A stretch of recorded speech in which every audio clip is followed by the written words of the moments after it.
Thanks for joining us.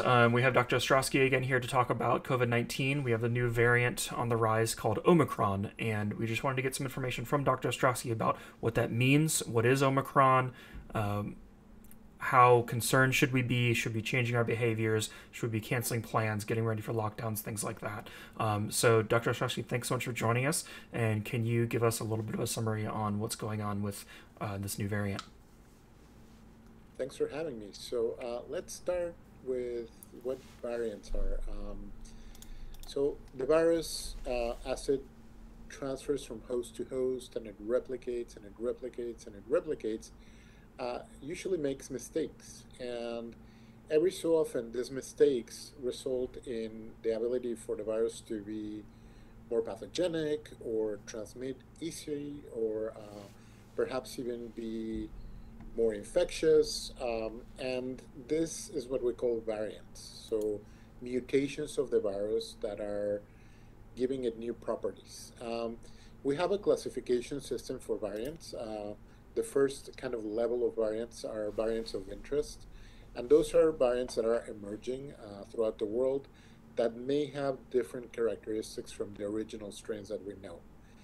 Then we have variants of concern, which are variants that harbor characteristics that may confer resistance to the vaccines or resistance to the monoclonal antibodies or other therapeutics that we have, may make them more difficult to detect with our normal testing.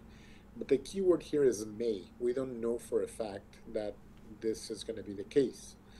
And there's another classification called the variants of high consequence, where there's proof that these variants will escape vaccines or will be resistant to the therapeutics we have, or perhaps will not be able to be detected with the normal testing we have.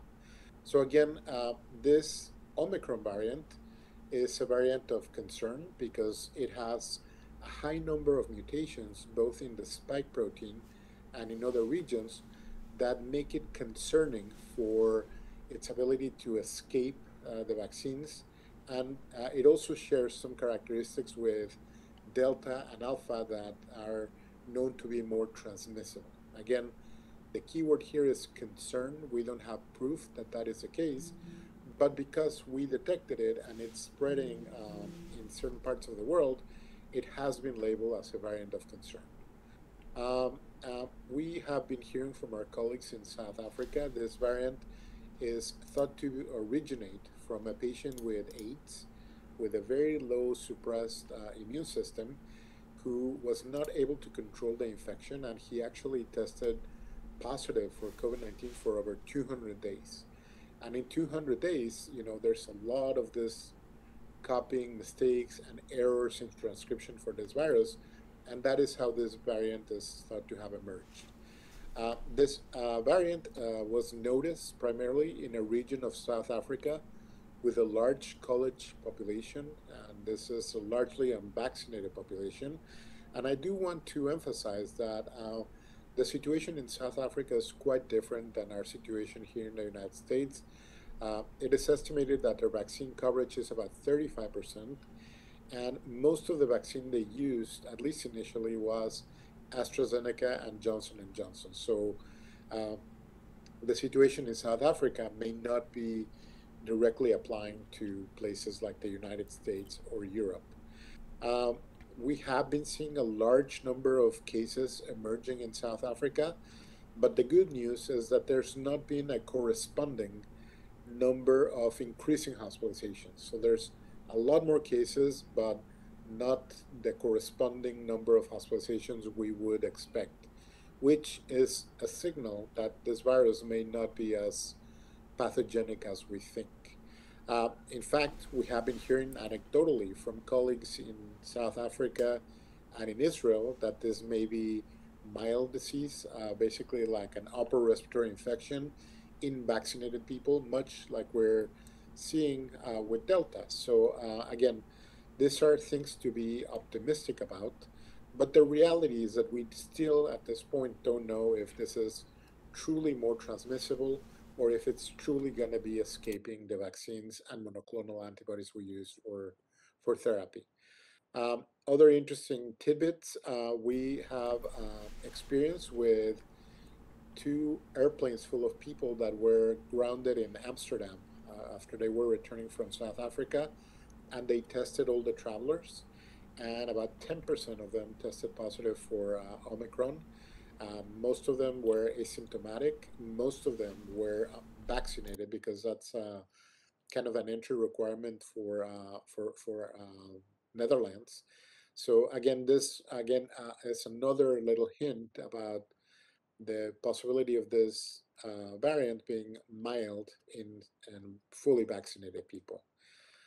What is the current status of this variant? It has been reported in 24 countries throughout the world, including here in the United States. We heard recently about the report of a case of Omicron in a returning traveler from South Africa diagnosed in San Francisco.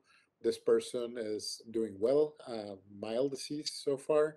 So, again, yet another cause for optimism.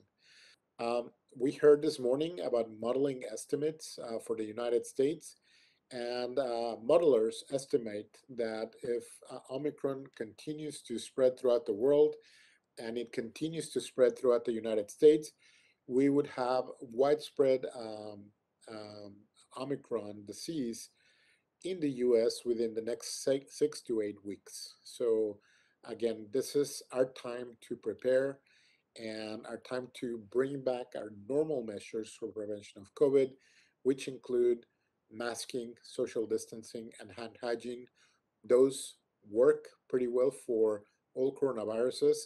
And going into the winter season, I really want to emphasize that Omicron is not an unavoidable thing. We can sort of continue doing our normal measures, vaccinate if you haven't been vaccinated, and getting your booster is very important at this point in time, because even if there's some degree of immune escape with the current vaccines, having optimal antibody levels will help us overcome this possibility of immune escape. We are waiting sort of laboratory testing about how well the vaccines and the monoclonal antibodies match against Omicron, and those should be available in the next 2 weeks. So bottom line, for Omicron, this is a variant of concern, concerning because it can theoretically escape the vaccine immunity and our monoclonal therapeutics. Experience with it so far has been positive, with it being mild in vaccinated people. And now's the time to not let down our guard with our normal preventive measures and to focus on vaccinating the largest amount of people possible and giving boosters to try to go into the winter season with Omicron in optimal immunity levels. Thank you Great. very much. Well, thank you. So real quick, with obviously the Christmas season coming up, a lot of people are planning on traveling, seeing their families, things like that. Should people be canceling their plans or just being extra vigilant, wearing masks, things like that? So again, I've always said that it is safer to stay home during the holidays. It's probably not the best time to be traveling right now, especially internationally. Not so much because it's dangerous, but because there's likely to be lockdowns internationally, and there's likely to be severe travel disruptions and increased testing requirements, etc. So perhaps not the best time to be traveling internationally. Within the US, again, I want to emphasize that the safest thing is to stay at home. If you are going to visit with family or friends, ideally, you should visit outside. If you're going to be visiting inside, you need to be wearing a mask. Hand hygiene, social distancing goes a long way. Great. Well, thank you again, Dr. Straussy, for meeting with us. And everyone, let's listen to the things that he had to say, and hopefully we can all get through this.